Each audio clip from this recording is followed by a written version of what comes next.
Salam Bapak Ibu, Saudara yang dikasihi oleh Tuhan Yesus. Selamat datang dalam renungan harian kita hari ini. Tema kita hari ini, bersaksi dalam segala perbuatan. Firman Tuhan dalam Kolose 3 ayat 17 berkata, "Dan segala sesuatu yang kamu lakukan dengan perbuatan dan perkataan, lakukanlah semuanya itu dalam nama Tuhan Yesus, sambil mengucap syukur oleh Dia kepada Allah Bapa kita." Saudara, sebagai orang yang percaya kepada Tuhan, kita sering berpikir bahwa bersaksi hanya dilakukan dengan kata-kata. Bercerita tentang Yesus, mengajak orang ke gereja, atau menyampaikan firman Tuhan.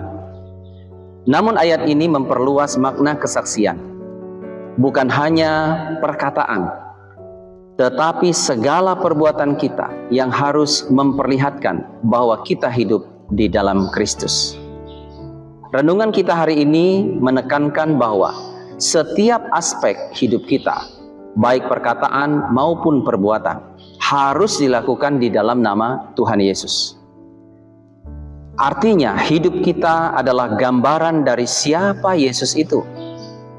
Dunia bisa melihat Yesus melalui cara kita bertindak, bagaimana kita bekerja, memperlakukan sesama, berbicara, bahkan dalam hal-hal kecil sekalipun, seperti menepati janji atau memperlakukan orang lain sekalipun memusuhi dan menyakiti kita.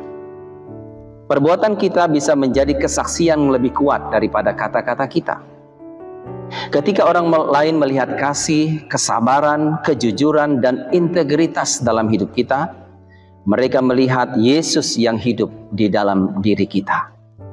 Yesus berkata di dalam Matius 5 ayat yang ke-16, "Demikianlah hendaknya terangmu bercahaya di depan orang, supaya mereka melihat perbuatanmu yang baik dan memuliakan Bapamu yang di surga." Lalu bagaimana kita bersaksi dalam segala perbuatan kita di dalam kehidupan kita sehari-hari? Pertama, jadilah pribadi yang bekerja dengan jujur, penuh semangat, dan tidak suka mengeluh. Ketika orang lain melihat integritas kita dan etika kerja kita, mereka akan bertanya, apa yang membuat kita berbeda? Yang kedua, tunjukkan kasih Kristus lewat pengampunan, kesabaran, dan pelayanan dalam rumah tangga. Kesaksian terbesar sering terjadi di dalam lingkup keluarga. Yang ketiga, dalam dunia media sosial, misalnya, apa yang kita unggah atau komentari mencerminkan siapa sebenarnya diri kita. Gunakanlah media sosial sebagai tempat untuk menyebar damai, bukan perpecahan. Yang keempat, ketika menghadapi kesulitan, tetaplah bersyukur dan berharap kepada Tuhan. Respon kita terhadap masalah bisa menjadi kesaksian iman yang hidup, sebab respon yang benar akan membentuk kedewasaan kita. Sebagai kesimpulannya bagi kita, pertama, bersaksi bukan hanya soal berbicara tentang Kristus, tetapi menghidupi Kristus dalam setiap tindakan kita. Dan yang kedua, apakah orang lain bisa melihat Yesus melalui hidup kita?